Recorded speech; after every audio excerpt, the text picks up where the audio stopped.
So lawlessness o coldness sa paghigugma sa matag usa. Palihog basa ang ikaduhang hinungdan, Pastor Ryan, sa 2 Timothy chapter 3 verses 1 and 2. Padayon nato sa Bisaya. 2 Timothy chapter 3 verses 1 3 and 2. verses 1 and 2 kini nagaingon. Apan sabta kini nga unya sa kaulay ang mga adlaw. Sabton ha. Managpangabot ang mga panahon nga malisod. Kay Ang mga tao unya magamahigugmaon man sa ilang kaugalingon, mga hinapi. Ops. Sabta kini unya nga sa ulahing mga adlaw managpangabot ang panahon nga malisod. Nahinungdan. Kay ang mga tao. Kay ang mga tao. Ang problema ang mga tao. Dili sektor. Di ba? Dili manang huwag mo lahatin. Ayaw tanan, ayaw rat sa daha. Mga tao ang problema. Unsa day mga kinaiya sa last days nga naghimo nga malisunon ang panahon nato. Delikado na po yan. Unsa hinungdan? Kay ang mga tao unya mahigugmaon man sa ilang kaugalingon. Selfish. Mga hinapi. Tigpagawal. Hambugiro. Dampalasan. Masukihon sa mga ginikanan. Walay igabalos. Dili Dios nun. Mao na ang karakter sa last days nga mohatag ka delikado sa atong pagpuyo sa last days. Mga tao may hinungdan.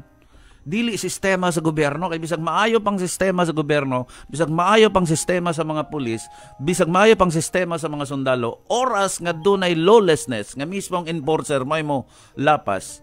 Ug oras nga ang dili enforcer musukol ug dili mo magbalaod nato mga nag-enforce, tao ang problema. Pero nay mga specific nga karakter nga gitawag social decay, no? Moral decay, spiritual decay nga nahitabo diha. Unsa? Kay ang mga tao nya mahimo nga mahigugmaon sa kaugalingon. Mga hinapi. Kanang giingon ni Justin Bieber nga, love yourself. Okay man na, gugmaon nimo pero nailaing pagigugma sa kaugalingon, mga igsoon nga unsa tawagan na nga mahimo nang kagubot. Kanang selfish na nga pagigugma. Gusto na lang ikaw may respetuhan, di ka mo respeto. Gusto na lang ikaw may pasayloon, di ka mo pasaylo, di ba? Gusto nimo nga ikaw na lang sikat, ikaw na lang celebrity, ang uban tanan. Mo na paghigugma. Corrupted nga klase nga paghigugma sa kaugalingon. Makahimo gyud kagubot. Di ba? Selfish na ka. Sa panahon nga sa pandemya, mga igsoon, learn to diffuse yourselves. Scattered ni mo imong kagalingon para sa uban. Mo ang doktrina, dili lang naka-istorya. Mo na miingon bitaw ko nga kumusunod nga ni kas pagtulunan sa Kristyanismo, ayaw pagpili og pagtuo nga hayahay, ayaw pagpili og pagtuo nga walay cross. Ayaw pagpili og pagtuo nga walay dalan sa Golgota. Ayaw pagpili og pagtuo nga walay korona sa tunok, way kasakitan. Ayaw pagpili og pagtuo nga walay mulansang sa imo. Doon na persecution, doon na kalisdanan. Mo na ang sakto nga klase nga pagsunod sa pagtulunan mga igsoon. So, selfishness, ikaduha, unsa pa? Mga hinapi, unsa imong buti pa sabot pag-elaborate ana, Pastor Ryan, anang word nga hinapi kay tanan ba tanang inahalag sa lapi. Nag-ingon na sa Ecclesiastes 9 nga unsa tawagan na ang salapi kuno makatubag sa tanang butang. Mo na gigamit sa uban nga mga scam. Kung wa kuno kay sapi, mo nang gubot. Tinuod ba na ala daw i-elaborate na unsay imong hunahuna ni mga kani nga mga tao mga tao pastor mo ning mga tao nga giapas gyud sa ilang kinabuhi puro na lang kwarta. Ang value sa time. Di mo tana ko nimo, mabuhi ba tagway kwarta? Basihan nato ang atong gipuy-an diri nga kalibutan ni Agi, nabuhi man sila pastor nga walay kwartahay, pero sa panahon nato karon kinahanglan nato kwarta pero dili ang kwarta mo patuyok sa ato. Kay kung once ang kwarta na mo ay nagdominar sa imong hunahuna, nga diha na lang ka nakapokus, di na kay problema.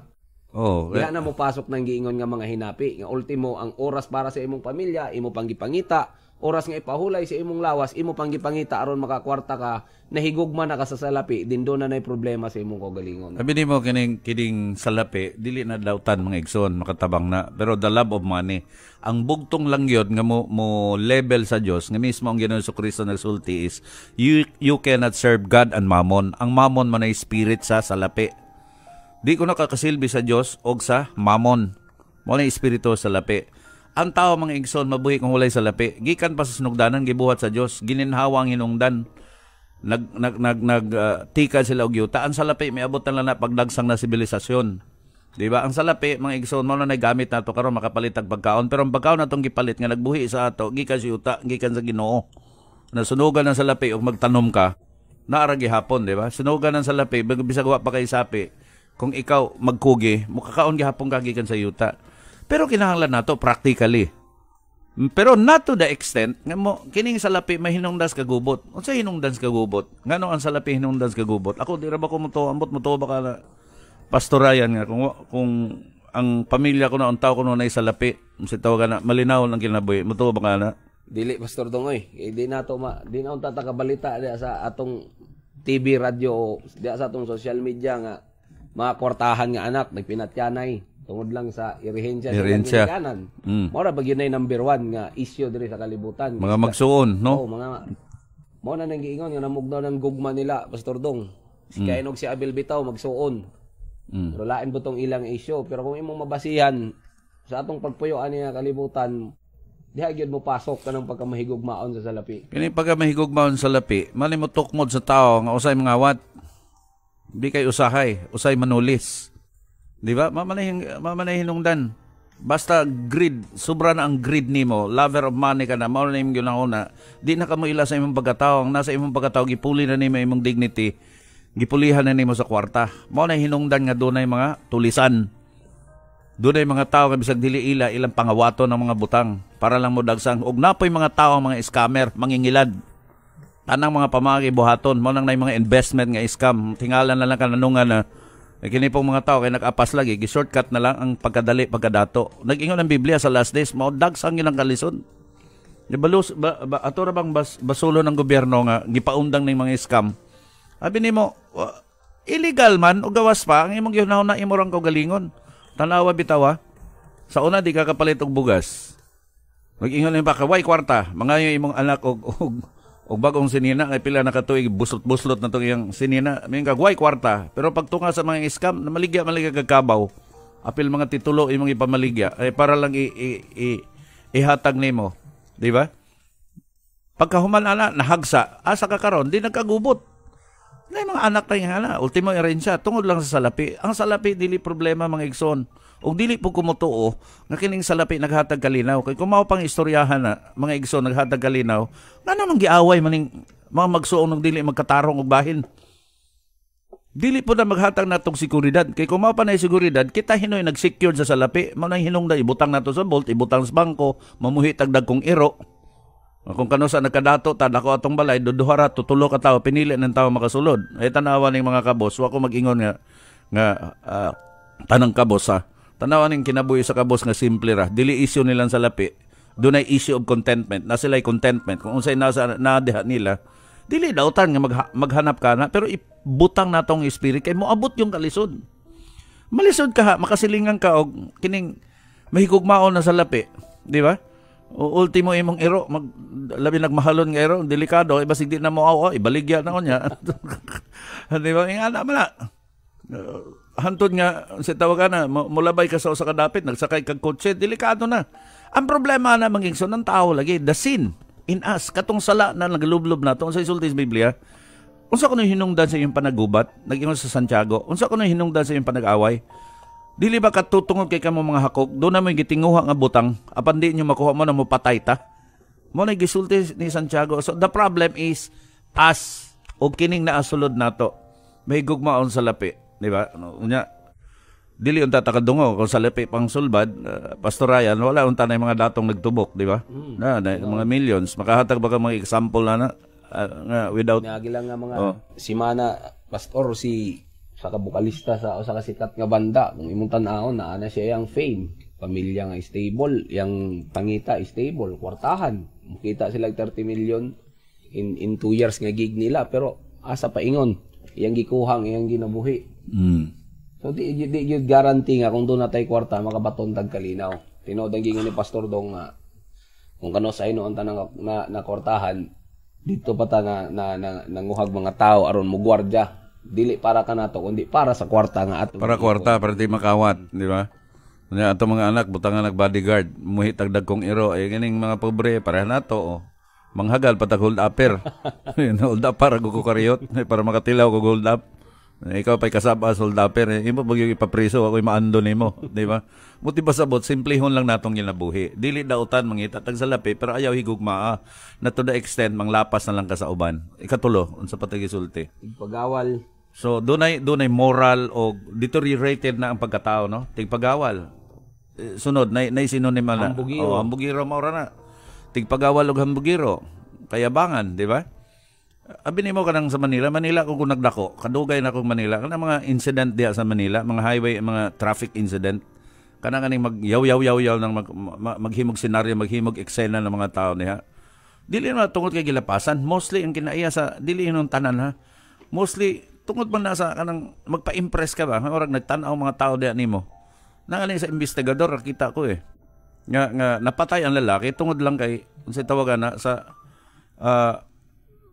overacting, no? O overreacting na sa usa ka babae, kuyog nga yang uyab ang yang boyfriend. Ngano nahilo da itong tao kanay sakit, nasagi lang dito sa likod, hinlabay, paingon dito sa CR, nasagi kay naday sakit ang laki, pag-investigate na. Nagsagit-sagit na dahil na babae nga gihipuan daw siya, gimolestya siya ngingana. Natural ang lalaki nga boyfriend giapas dito sa CR. Gikulata ang lalaki napatay. Sa ingana lang ka simple. So, deteriorated, lahi na gid ang kinaya sa tao, na kining sobrang takahambog. Giingon lagi na ako nga, kung si tawag na, ang tao nga hambugiro, lahi ang lantaw sa iyang kagalingon. Abi nimo mga igsoon, bisag kung sa pa imong naabot, dili na imo sa Ginoo na, okay raman, no? Nga maingka nga ingani ko. Pero kanang ipasiatab na nimo imo naabot para imo nang si tawag na, imo nang ipaubos ang uban, okay mo nang makasamok na, makagubot na. So doon na social decay, doon na moral decay and spiritual decay. Nga naman yung spiritual, kaysa ulahian na nga text, mayngon, og dili Diyos nun. No? So lahi ang Diyos nun, ipadayon rahan text sa verse 2. Mga hinapi, tigpagawal, hambugiro, tampalasan, masukihon sa mga ginikanan, walay igabalos, dili Diyos nun. Walay igabalos, unthankful, no? Ungrateful, og masukihon sa ginikanan, og dili Diyos nun. Ang word nga godly, lahi sa religious. No, ang word nga godly dili ibig sabot ang naong permi ng simbahan. Ang word nga godly is mao tong mga tao nga di nag-apply sa pulong sa Dios bisan paggawa sa simbahan. Ang natong na-produce karon nga klase nga Kristyanismo, pang relihiyon raman. Tananta mga sayop, ultimo nga nining nagwali dire, di wa ko magmalinis, dili ko limpyo. Makasalata. Pero lahi tong tao nga din doon ay pagsabot sa pulong sa Dios ngayang gina-apply. Ang nahitabo karon sa society, nag-produce tag religion. Pero paggawasan ng mga tao sa simbahan, dili man tanan, kung di nga ni nato ma-apply ang pulong sa Dios, wala diha ang godliness nasa atong religiosity. No wonder makakita ka anday mga religious people na pare ng rape, na pastor po ng rape ungyana, di ba? Na mga mistress, that is a fact. Unsa may ito ikauwaw na. Di ba? Tangtangon na nato realidad at tubangon na tong realidad. Nganong ingana, tungod kay dili pwede mahimong mamaskara na nato itong mga relihiyon. Kay the fact is, puro ta makasasala. Puro ta prone to commit sin. Mga bitaw nang inahanglan tag Diyos. So, ang unang hinungdan nga ng malisuro ng atong panahon is lawlessness. Walay nagatumag balaod. Katupong na sa balaod, nahimong lawless. Kaya sila mismo milapas sa balaod nga unta ilang i-enforce. So, the problem is not the sector. The problem is the person. The problem is not the system. Kay bisan pag maayong sistema, pero ang taong nagpadagan, dili tarong, makorrupted lang yapon ang sistema. Di ba? Sige tagsinggit ane, alis na ng presidente, alis na pod man na maurang istorya, hindag ko na lang ko at my age, no? 60. Maura man gihapon unsa gipang singgit sa una, maura mga problema, arang-arang pa karon sa ako lang, personal nga opinion. At least makapuyo na tanga ingani, nga dili na nato threat ang mga adik, di na threat sa atong mga anak ang mga pusher. Di ba? Mubasol ta hanay mga adik na ngamatay. Di ba? Mubasol ta sa pulis. Wala ba day poy gipamatay sa adik ng mga sibilyan nga ilang gipang-rape? Wa ba day pa yung mga pulis nga pamatay? So, ang problema lagi, dili pulis, dili adik. Ang problema, tanang tao. Kaya tinuod man na maging mga pulis may abuse, naman pa yung mga law enforcement may abuse, and they are lawless. Knowing na dapat sila mag-enforce, pero ayaw po inangatanan sila. Kaya daghang mga pulis, mga igsuon, nga gipamatay po sa mga tao, nga wa po mutuman sa balaod.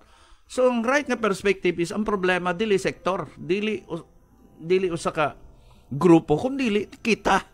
Mabitawang hinungdan, ikatulong hinungdan, nga nung magkagubuta, nga nung naata sa malisuron nga panahon, atong basahon diya sa Roma 3. Gis, nga to sa 19, Pastor Ryan Palihog. Roma 3, Gis, nga to si 19, kininigaingon. Ingon sa inisulat, walay matarong, wala, bisan usa. Walay usa nga nakasabot, walay bisan usa nga nagapangita sa Dios. Ang tanan nagasukwahi. nagadungan sa pagpangadaot, walay nagabuhat og maayo, wala bisan usa. Ang ilang tutunlan mo'y usa ka lubong inukbad. Ang ilang mga dila ginagamit nila aron sa paglimbong. Ang lala sa mga bitin anaa sa ilalom sa ilang mga ngabil. Ang ilang baba na puno sa mga panghimaraot ug sa mapait nga mga pulong. Ang ilang mga tiil maabtik pa sa pagdalagan aron sa ilang pag-ula sa dugo sa mga tao. Sa ilang mga dalan ana ang kalaglag ug kaalaot, ug sa dalan pagaingon sa kalinaw sila walay manghibalo. Ang kahadlok alang sa Dios wala diha sa tubangan sa ilang mga mata. Mo na hinungdan. Wala kunoy matarong, wala bisan usa. Walay nangita sa kamaturan, ang tanan nagiyahay sa iyang kagulingong dalan ug walay nangita sa Dios. Mo ni ang problema mga igsoon, nakakita ta simbahan pero wa ta kakita sa Dios. Not literally ha. Naka-encounter ta, nakasulod tag simbahan pero wa tay klaro nga relasyon sa Dios because God is not a religion. The problem ikatulo nga which is mo pinakahinungdan tanan, it is because nahikalimot ta sa Dios. Basa ang Ecclesiastes chapter 12 verse 1. Palihog. Ecclesiastes 12 Uno. versikulo 1. Kini nagaingon, hinumdumi usab ang imong mabubuhat sa adlaw sa imong pagkabatanon, sa dili pa moabot ang dautan nga mga adlaw, ug sa magasing abot ang mga tuig sa diha nga ikaw magaingon, ako walay kalipay kanina. Mao ni problema mga igsoon. Ngano nga nata sa malisuron nga panahon because tananta apil ta.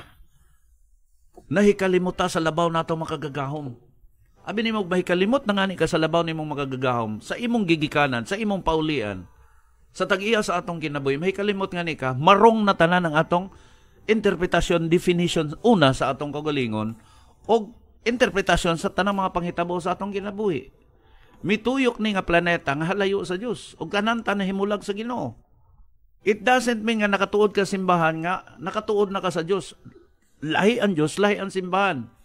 Diya sa atong mga reliyon, sa atong mga churches, diya ginawali, diya ginatudlo kung unsa ang pagduol sa Ginoo. Pero the moment nga mosulod nga ni ka, by mere religiosity lang, nga mulingkod, mutindog, kamamina, nga wara sa imong buot, nya wala kay klaro nga encounter, labaw sa nga tanan, dili nimo mahatag imong ginabuhi, dili nimo madawat si Ginoo Kristo, nga may gi-provide sa amahan, nga unta mo, muhari diri una ka nato, ang iyang kalinaw, ang iyang kalipay, mutukag sa dili, kini nga society, kini atong gipuyan, kini nga mga panahon karon, not unless nga mohari mga igsoon ang atong kahadlok sa Dios ug mamalik ta sa Ginoo. Walay mahitabo, moabot gyud ang kalisod sa atong kapanahonan mga igsoon. Mao na hinungdan. Unsay musulti nimo ani Brother Ryan? Tinoda Kana nga point. Kinahanglan mamalik kita sa Ginoo kay sa katapusang mga adlaw sa gikaingon na nagadaan na nangaabot na ang kadautan sigon sa Mateo 24:2 walay bato nga pinatong sa bato nga dili pagatumpagon. So tanan nato mga patukuranan karon pagagun-ubon gyud na sa atong buhi nga Dios. Munang time na karon sigon sa Ecclesiastes 12:1 nga hinumduman nato ang atong magbubuhat mintras anaa pa nato ang tanang pabor, anaa pa nato ang tanang kusog para makabuhat ta sa katuyuan sa Dios sa atong matag usa ka kinabuhi. Ako maingon nimo no, ikaw nga nakahimo og dautan, kita nakahimo og dautan, nakahimo og sala, nakapatay ba ka? Nakalapas ba ka sa katungod sa usa ka tawo? Ayaw isobra pagkondenar. Ang hinungdan na dili tungod sa imong pagkadautan, tungod kay nahikalamot lang ka sa imong magbubuhat. Imo bang giguba ang imong kinabuhi, pinaagi sa droga? Naghimo ba ka kasamok ni katilingban nga halos ang tanang mga tao na ilalom ra sa kahadlok di ani mo tungod sa imong kwarta, tungod sa imong pagkagamhanan o tungod sa imong pusil o unsa bang gahom na di ani mo? Ang hinungdan na dili ka dautan. Nagpakadautan lang ka kay nahikalimot ka sa magbubuhat. Nakalimot ka nga ang tao, ambot ipasabot sa meaning sa tao. Kaya imong pagtuo sa tao, usa na ka Dios. Nga kaya na nimong desisyonan ang tanang panghitabo sa imong kinabuhi. Dili ka Dios, dili ta Dios, tao ta. Doon na tay creator, we are only a creation. Mao na mo balik ta sa right definition sa tao. Ang usa ka definition sa tao nga gihatag nato nganong nasobra ra ta ka materialistic, sobra ra ta nga naka-center sa atong kagalingon. Katong definition ni Karl Marx. Way back na-popular pa ang doctrine sa Marxism. That man is only an appetite. Mao yan definition. Diyan niya gi-shape ang society according to Marxism na ang tao kuno usa lang ka panginahanglan, usa ka appetite. Dunay sexual appetite nga kinahanglan busgon nimo. Doon na sa emotional appetite, kinahanglan nimo busgon. Doon na sa physical appetite nga kinahanglan busgon. Doon na sa intellectual appetite nga kinahanglan busgon. Ako, tama man to, nga klase nga ang tao doon ay appetite, pero it doesn't mean, dili buti pasabot nga kining appetite nato, Mo'y mo dikta o mo push na to o mo tukbod na to sa tanga klase nga tao. Di ba? Nanginahanglan ta mga igsoon og sex. Pero ayaw imo ang tungod sa imong panginahanglan sa imong appetite sa sex, mahimo ka rapist. Nanginahanglan ta galina para imong kagalingon mahimo kang addict, mo na mo take ka og drugs para at least man lang sa mubo nga oras makabaton kag kalipay o kalinaw. No. Mali na nga interpretation. Nanginahanglan tag intellectual appetite mga igsoon manang mutuon ta.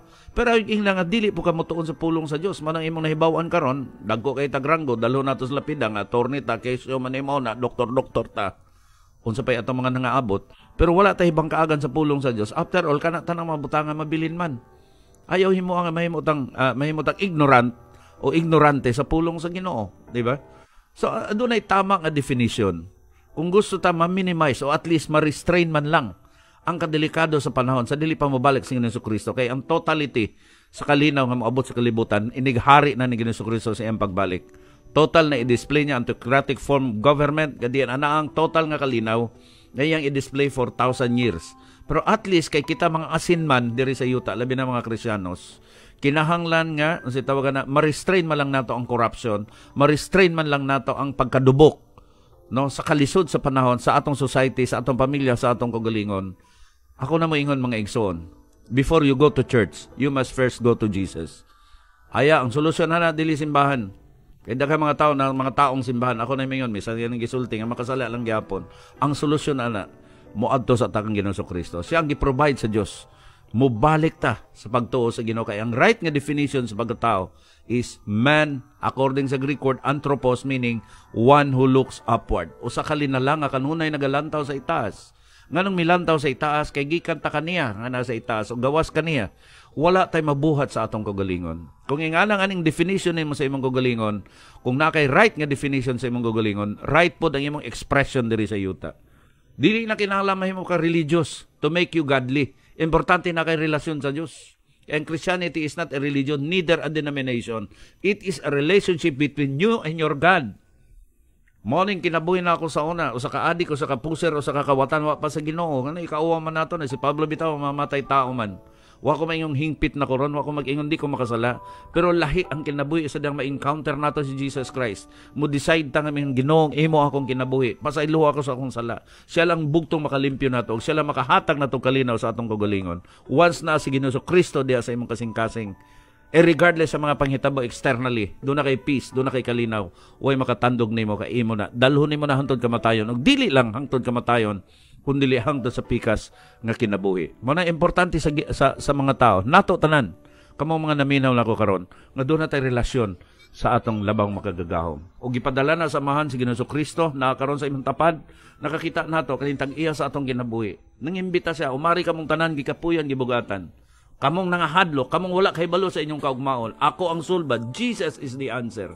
Siya ang tubag sa atong mga pangutana. Dawata siya, dumuol ka kaniya. Pangahayog pa sa ilo sa imong kalapasan. Dawata siya ingon nga hari, dawata siya nga Dios, nahigugma sa nimo, buot niyang usmo ng atong kinabuhi. At least man lang, bisan tuod masayop ta, makasala ta, wa ta makadugang sa kagubot sa kapanangunan, nahimutang asin, nahimutang salt, nahimutang mo restrain, mupugong sa corruption sa naitabo sa last days. Ang importante ang kaluwasan sa atong kalag. O di na mahatag sa bisang kinsang reliyon, bisang kinsang ministro, bisang kinsang tao diri sa yuta. Wala lain nga makahatag na ang bugtong Ginoong Hesukristo lamang, ang bugtong anak sa Dios nga gipadala sa amahan. Ang iyong Biblia, for God so loved the world that He gave His only begotten Son, that whosoever believeth in Him should not perish but have an everlasting life. Mora na yung mga ikashare ninyo mga igsoon nga unta dumduman nato nga doon ay Diyos nagmahal nato. Doon ay Diyos nga muhipo sa atong mga kinabuhi, sa atong mga kalat sa kinabuhi. O atong ihampo atong susyudad, di na ta magbinasulay, wa nay blaming pa nga mahitabo. Ang problema kita o ang solusyon mao ang Diyos. Sulay balik natong tanan diya sa Ginoo, natay kahadlok niya. Malinaw at least man lang atong susyudad, atong pamilya o ang atong nasod. So daghang salamat amo na i-share ninyo na kay kasulti. Pasturayan ko wala na mag-ampo ta. Manamilit. Daghang salamat Pastor Dong sa mga pulong nga nabati nato karong hapunan. I hope so nga ang mga tigpaminaw nato sa kahanginan ingon man sa live stream. Doon na tayo nakuha o nakatunan kini nga buluhaton gibuhat alang sa kahimayaan sa Ginoo. Ang iyang mga pulong karon mga ministeryo sa matag usas tanan abtan ani nga sibya sa live stream. Okay, mag-abot ta mga igsoon before ta mo Tapos no, salamat to sa tagiyan nga sitwasyon, napili nga istasyon gigamit sa Ginoo, mitugot nato. Nga masibias pulong sa Dios. Kung doon na kay panginahanglan kaayuhan sa balatian, karon panon modulta sa Ginoo. Magambuta. O Dios nga magagagahom, salamaton kami amahan, taga amin mo higayon, na makasulti man lamang sa imong pulong painumdum ka lamang tanan. E kinalan mamali kami di kanimo kay mao kining butang among nakalimtan. Pasaylo kami sa tanan namong kalapasan, ug ayuha among nasod, katong tunay balatian Lord. Gihangyo namo Ginoo imong bisitahon. Ug salamat sa pag-ayo sa ilang balatian nga kini Ginoo mamayo gikan sa ilang ulo hangtod sa lapalapa sa tiil sa pangalan ni Hesus. Ginoo lig-unang matag usa karon Ginoo nagapaminaw bisan pa among nasod, among katilingban, among dakbayan, among mga puloy-anan Ginoo. Salamat sa kalinaw. Ug tuguti kami mahimo manggialamon sa pagpuyo sa laing mga adlaw. Salamat sa imong grasya kaluoy sa pangalan ni Kristo Hesus. Amen. Makita yung panahon pa mga igsoon. Salamat sa imong pagpaminaw diri sa maabtan sa Sibya sa radio o kana naka-live stream. Pulay panamilit. Daghang salamat ninyo. Ug matuod pohon mga igsoon, abangan ninyo ang programa sa mga young people, message na song. Kiguban kaninyo sa kanginan. 5:30. 5:30 sa kahapon nun. Salamat kaninyong tanan. God bless. Okay, samantak na sa aming istasyon. Ako si Pastor Dodong Gonzales. Akong anak si Pastor Jurayan Gonzales nga nag-birthday ron. Salamat sa Ginoo. Salamat sa inyong pagpaminaw. Salamat sa pagigiguban. God bless and bye-bye.